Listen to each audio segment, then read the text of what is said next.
Renan, Arthur e Kim já vieram aqui e já explicaram sobre o fundão. Explique pra gente por que vocês vão usar o fundão agora, sendo que falaram que nunca iriam usar, e por que vocês brigam tanto com o Nando Moura? O fundão, de maneira clara, a gente tinha uma posição que era equivocada sobre o uso do fundão. A gente acredita, por que equivocada? Por mais que em termos principiológicos, num país pobre como o Brasil, não faça sentido você ter tanto dinheiro destinado ao financiamento. Cara, PFEC, que é o fundo eleitoral, o fundo partidário, assim, dá bilhão, dá bilhões. É muita grana. O fundo eleitoral também dá alguns bilhões. Eu não sei estimar agora quanto tá agora com o cálculo que eles vão fazer, e eles vão fazer um reajuste novo, mas dá alguns bilhões. Não sei se dá uns 5 bilhões, mas dá bilhão. É um valor muito grande. Naturalmente, não é, quando você se torna Nando Moura, não é o maior problema do Brasil. Definitivamente, assim, o Brasil tem um orçamento de 5,8 trilhões. Trilhões. Os 5 bilhões do fundão não é sequer 1% do problema. 4,9 bi, quase os 5 que eu falei. Então os 5 bi não dão, né, 1% do que é o orçamento brasileiro. Nossa, o problema brasileiro, se a pessoa que está tão preocupada com o Brasil, o problema brasileiro é muito maior. Muito maior do que isso. Mas isso é problemático também porque é uma questão moral.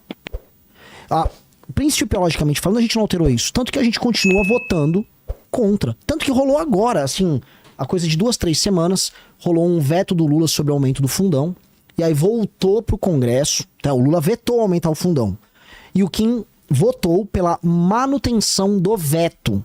Ou seja, o Kim votou para não ter aumento do fundão. Os deputados do bolsonarismo, e a gente pode pegar o Nando Moura e bolsonaristas, eles votaram para derrubar o veto e aumentar o fundão. Porque eles são do PL, o PL é o partido que tem o maior fundão. Então a gente sempre votou historicamente e vai continuar votando. Isto posto, a gente consegue crescer e participar de eleições de maneira competitiva sem... Não dá. Não dá. E não dá também para expandir em outros estados. Não há essa possibilidade hoje. As pessoas doam muito menos do que a gente imagina. E desde que instituíram, desde que começaram a aumentar o fundão, e o fundão começou a aumentar para valer de 2016 para cá, teve um efeito contrário, um efeito natural, em que os doadores privados começaram a falar, mas em vez de dar o dinheiro, não é mais fácil você pegar o fundão? Então, assim, os doadores privados, especialmente de movimentos políticos, movimentos sociais, da direita, eles começaram a cair, a vontade de doar diminuiu. A gente sempre foi campeão das vaquinhas. Sim, a gente sempre estava nos top 10 de vaquinhas de candidatos que levantavam dinheiro na internet. É público esses dados. Então, em 2020 a gente foi muito bem, em 2022 a gente teve vaquinha. Essas vaquinhas, levantei 300 mil reais, 200 mil reais, 100 mil reais. É muito difícil você concorrer com candidatos que vão ter 2 milhões, 3 milhões.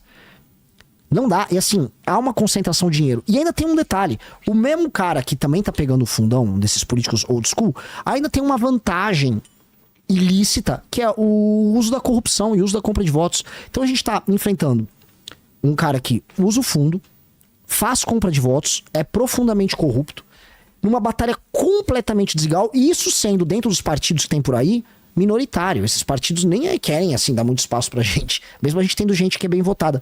Então, ou nós usávamos o fundo, ou nós sairíamos da política, porque não dá pra ficar dando murro em ponta de faca e você ficar fazendo ativismo sem participar da eleição, ou participar da eleição e perder.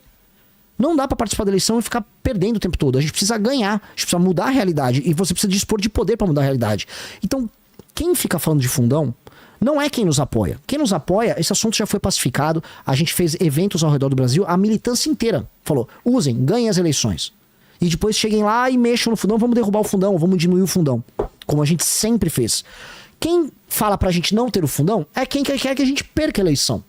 O Nando Moura. O Nando Moura, ele é um cara que, enfim, não gosta da gente. Mas gostava. Ele gostava, mas... O que mudou? O que mudou? Porque o Nando Moura vende cursos propondo, sempre que o Brasil não vai dar certo, a saída do Brasil ao aeroporto. Ele vende cursos de pessimismo. Então fique pessimista, porque eu vou vender o lenço pra você. Então a função social do Nando Moura é vender que tudo tá uma merda, e que aí ele vai te ensinar a ganhar dinheiro pra ou ir embora do Brasil ou não depender de nada.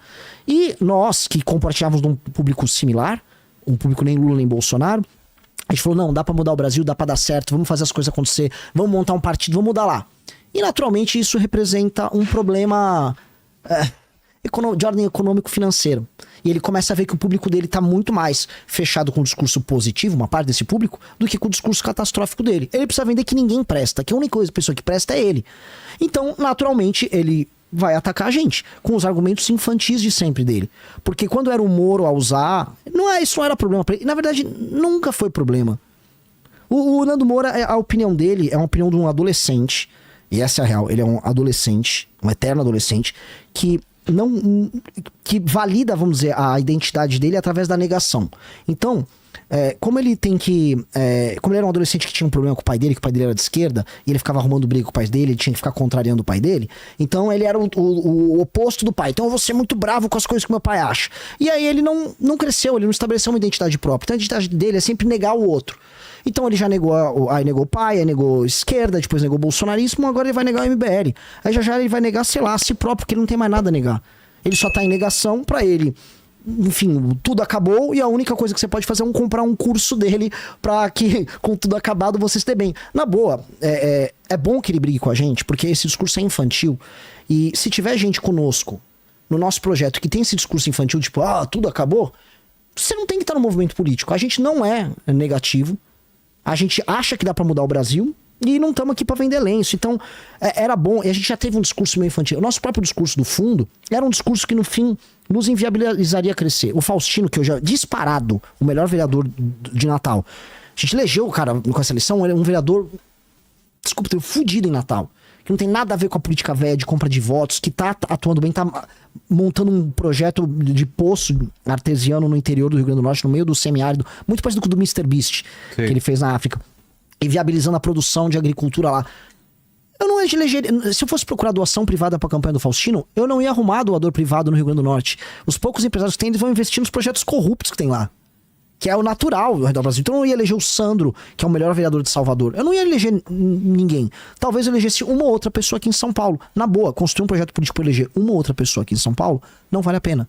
Então a gente quer chegar ao poder, e se a pessoa não gosta que a gente vai fazer o uso, como todos os outros estão fazendo, infelizmente, cara, não vota na gente. É igual eu falei, cara, se não vota na gente, ninguém tá te obrigando a votar na gente não, tá? Não vota na gente. Você já tem fundo, logo na primeira eleição, já tem direito a fundo eleitoral? Eleitoral, e será um valor muito pequeno, estimado, fazendo a conta, assim, que os partidos pequenos recebem, enquanto um PL vai receber mais de 1 bilhão, ou coisa de 1 bilhão, a gente vai receber, sei lá, 3 milhões. A estimativa. É um dinheiro minúsculo, não dá nem pra comparar com o que os adversários vão estar usando, mas a gente vai usar, vai ter que usar. E isto é recurso privado, que também será poto, que as pessoas não doam como deveria pros projetos que importam. Então, a gente vai fazer o melhor com os recursos que a gente vai ter à disposição. E a gente falou de fundão. Você falou de presidente, né? O Kim também, se você for presidente e tal, mas e o Danilo Gentili nessa história aí? Tô tentando convencer o Danilo, eu acho que... Mas ele me pareceu, a última vez que ele falou aqui, me pareceu bem sério falando. Que se fosse mandado embora, ou se não tivesse no SBT, ele iria. Então você torce para ele ser... Olha só, presta atenção na sua resposta. Você quer que ele seja candidato pela missão a presidente. Ele falou que só se for mandado embora do SBT. Então você torce para ele ser mandado embora do SBT, para ele ser o seu candidato? Falando apenas em nome do partido aqui, em nome do interesse nacional, sei lá, eu adoro de noite, fui no Roda Solta, mas às vezes ele pode procurar outros ares. A vida é cheia de possibilidades. Tô torcendo contra, cara, Danilo. Eu não sei se o Roda Solta, quero ver, cara. Deve ter sido engraçado. Tá engraçado. É mesmo? Quem que tava lá? Tinha o Elvis, tinha o Tom de Moletom. Cara, o Dileira, cara. E aí levaram ainda um cara, que é o Garçom Reaça, que é um bolsonarista. Cara, eu não sei. Você viu? E aí? Nossa, é muito engraçado. Ele fala uma coisa em cima da outra, você vai atropelando. Bizarro. O cara... Enfim, o cara só sabia falar de travestis. Né? Porque ele tem uma fissura nesse assunto. E ele só ficava me perguntando disso. Enfim, foi muito engraçado. Assim. Vale a pena assistir pela piada. Muito bom. Muito bom. Quero ver. Então... Ele topando, ele seria um candidato ideal para você? Com certeza. E por quê? Porque o Danilo Gentili, ele representa essa... ele tem uma história de vida sensacional. E quando ele começou a opinar politicamente... A história de vida dele é absurda. Absurda. Aliás, assistam a entrevista que a gente fez com ele. Emocionante. Pouca gente sabe do passado dele. Vê só a fase atual, não sabe realmente de onde ele veio. Né? A história de vida do Danilo é absurda, é uma história inspiradora. É um homem de sucesso na carreira profissional dele, na carreira artística. Quando começou a se posicionar politicamente, ele sempre se posicionou de maneira muito íntegra. E ele nunca alterou as posições que ele tinha por conta de pressão do lado de cá ou do lado de lá. Então, ele sempre sofreu pressão para perder emprego por conta das posições dele na época que a esquerda estava no poder. E quando a direita chega no poder, fizeram a mesma coisa com ele e ele não alterou as posições dele. Para mim, ele denota... Vamos dizer, o Danilo tem qualidades morais... De uma pessoa muito nobre. Ele é muito nobre no trato com os amigos dele, é muito leal às pessoas que estão com ele.